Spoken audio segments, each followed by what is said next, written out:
¿Aceptar aquello contra lo que no puedes luchar es lo mismo que resignarse a no poderlo cambiar? ¿Qué diferencia entonces la aceptación de la resignación? Este es un podcast para todas aquellas personas que quieren renacer, reconstruirse y sacar de ellas mismas su mejor versión. Soy Elena Collado, coach y filósofa, y os invito a vivir conmigo este camino de superación y crecimiento personal, porque acompañado, el camino se hace mejor. Mientras todo iba pasando y se debatían los pormenores de un acuerdo desacordado, la vida continuaba. El trabajo, el cole del niño, mi nueva relación. Y lo cierto es que cada vez me sentía más cómoda en mi nueva situación. Llegaba a mi casa con mi hijo, habíamos establecido una rutina perfecta, en la que todo estaba dentro de un orden, en horarios, en ubicaciones. Y aunque es cierto que esta etapa fue de adaptación por parte del pequeño, no noté en su actitud un cambio significativo, solo en el periodo en el que se enteró de la verdad contada por su padre. Ahí sí. El pequeño comenzó a llorar a solas. Me comentaban en el colegio que cuando salía al patio se escondía bajo un columpio y lloraba. Si de normal siempre le ha costado un poco más que al resto relacionarse, ahora es que además le había cogido gusto a eso de estar solo. Era como si esperara a estar en el colegio para encontrar ese rato de soledad y poder desahogar su enorme pena. Cuando me enteré, hablé con él, tratando de que entendiera que siempre puede contarme todo lo que le preocupe, pero es verdad.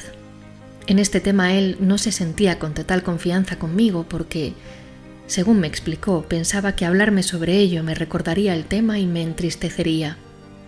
Él no entendía que a mí aquello solo me entristecía por él. Por la relación no. Yo ya había llorado todo lo que tenía que llorar. En una ocasión, mi ex me dijo: «No te he visto derramar ni una lágrima por nuestra separación». Y es cierto. Así que le respondí: «Ya lloré durante 3 años todo lo que podía llorar». Yo ya estaba vacía de lágrimas, seca. Mi hijo tenía 8 años recién cumplidos cuando se enteró de todo. Era incapaz de entender, y más a destiempo, todo por lo que yo había pasado. Incapaz de comprender los tempos de las relaciones, cómo funciona el amor. Pero si ni siquiera yo parecía saberlo, ¿cómo iba a explicarle a un niño que la decepción me fue desenamorando de su padre, día tras día, hasta dejar de amarlo, y que él se había enterado mucho tiempo después, mucho después incluso de habernos separado? Y cada vez que le decía que era muy difícil de entender, se enfadaba y me decía: «Siempre estáis con lo mismo, os pensáis que como soy niño, soy tonto». Y es que él pensaba que la comprensión era a nivel intelectual, y no. En esta ocasión se trataba de empatía. Por supuesto que requiere cierto nivel intelectual, a la vista está, que debe de requerir de mucho y por eso tan poca gente puede conseguirlo. Pero fuera de bromas, a lo que me refiero es a que mi hijo no iba a poder empatizar con algo así, pensaba yo, porque todavía no ha vivido las experiencias suficientes para poder comprenderlo, y él, a esto, contestaba: «Yo sé lo que es el amor y no me he enamorado nunca». Comprender mi situación. Me resultaba difícil que los demás comprendieran mi situación, mis decisiones. Debo decir que del mismo modo fue cuando conté la verdad en casa a mis padres. Primero traté de decirles simplemente que me divorciaba, pero después, al ver el intento de ellos por saber qué había pasado y argumentando que algo notaban desde hacía un tiempo, no pude contenerlo más y decidí contarles la verdad. Claro, yo no contaba con el hecho de que mi herida ya estaba cerrada, pero ahora abría la herida de los demás. Durante todo este tiempo había ocultado la verdad por varias razones. La primera, porque me era casi imposible admitir que le había perdonado y le había concedido una nueva oportunidad. La segunda, porque creo que no podía ni siquiera contarlo. Me atormentaba que los demás pensaran que era por mi culpa.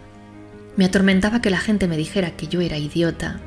Y lo más importante para mí, con respecto a mis padres, si yo ya le había concedido una nueva oportunidad, Ellos no podían saberlo porque entonces ya siempre habría un prejuicio.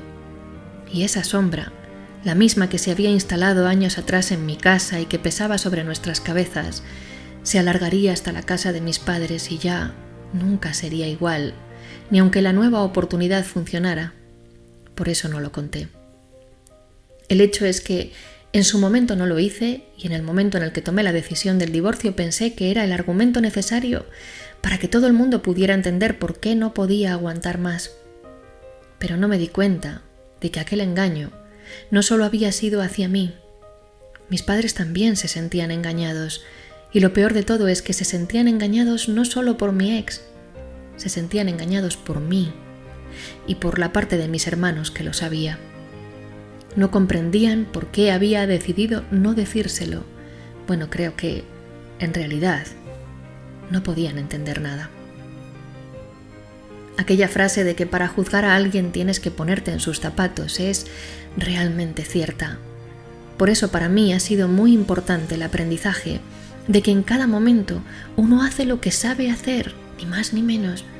Se toman las decisiones con las herramientas que tienes en el momento en el que las tienes que tomar.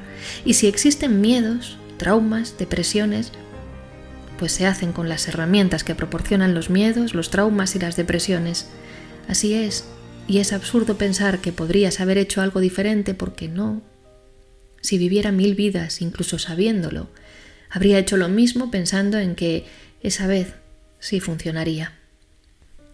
Lo bueno es que con ese aprendizaje hecho en esta nueva etapa, es decir, en el momento en el que se lo conté a mis padres o mucho después cuando mi hijo se enteró, por mi parte ya estaba asumido que hice lo que fui capaz de hacer y al menos no entró en mí de nuevo el sentimiento de culpa. Mis padres, poco a poco, fueron comprendiéndome. Mi hijo tenía que comprender algo muy diferente porque su problema no era si se lo habíamos contado antes o después. Su problema era que su padre había hecho daño a su madre y eso no hay moral infantil que lo sostenga. A mi hijo me temo que solo le quedaba aceptar. Alguien hace poco me hizo pensar sobre este concepto y es que incluso yo misma he usado mucho la frase si algo no te gusta o lo cambias o lo aceptas. Pero es que entonces la aceptación se convierte en resignación y no. Me niego a que así sea. Creo que la aceptación debería ser algo por lo que merezca la pena luchar. Debería ser una búsqueda de la felicidad con aquello que tienes, saber sacarle el lado bueno a las cosas sin necesidad de estar frustrado por no poder cambiarlas. Pero creo que a mi hijo la aceptación que le tocó, al menos inicialmente, fue la de la resignación. Trabajo mío ha sido el que aprendiera lo mucho y lo bien que nos ha venido a todos el aprendizaje de algo así. Ojalá mi vida le sirva de ejemplo para no consentir nunca que nadie le haga el mismo daño. Pero si no es así, porque lo que los demás deciden hacer es algo que no podemos controlar, ojalá que al menos sepa que lo más importante no es lo que los demás hagan contigo, sino lo que tú mismo decides hacerte. Al final del curso, su profesora me llamó y me pidió una reunión rápida. Cuando acudí allí, me dijo que mi hijo le había contado todo y añadió: cuando digo todo, es todo. Una pena inmensa me inundó por entender que mi hijo lo que necesitaba era contárselo a otro, a alguien que no le escuchara desde mi perspectiva, y eso es así. Yo soy su madre, ni su amiga ni su psicóloga. Él necesitaba un amigo, pero uno que le pudiera comprender. Tal vez por eso eligió a un adulto. Qué bien que aquella profesora fuera la persona indicada para ese acompañamiento. Qué bien, qué suerte que pudiera encontrar a alguien que supiera escucharle sin prejuicios. Para mí también fue un desahogo saber que el colegio podía comprender, ahora ya, desde la perspectiva correcta, por qué mi hijo tenía tantas ganas de llorar. Obviamente, ha ido siendo el tiempo el mejor curandero, aunque aún en ocasiones sale el tema. Ahora cuando se entera de que alguien se divorcia siempre me pregunta: ¿le han puesto los cuernos? Pero al menos ya no llora. Y es que también he aprendido que las lágrimas tienen fecha de caducidad. Existe un periodo de tiempo válido para llorar por algo, Después es como si todo se secara y desde esa aspereza que da la sequedad, el dolor se transforma en algo inerte que nada te hace sentir, como si se adormeciera, como si esa parte de tu cuerpo no existiera. No sé si eso es realmente curarse. Lo que es cierto es que la vida sigue y avanzar implica esa sequía, pero para que eso de aceptar no sea resignarse, creo que la cura ideal sería la de poder volver a crear un jardín en el mismo lugar donde todo pareció secarse. Confío en que la vida, cuando ni la mala hierba crece, al menos te da la oportunidad de instalar tu propio invernadero para que algún día puedas volver a ver la hierba crecer.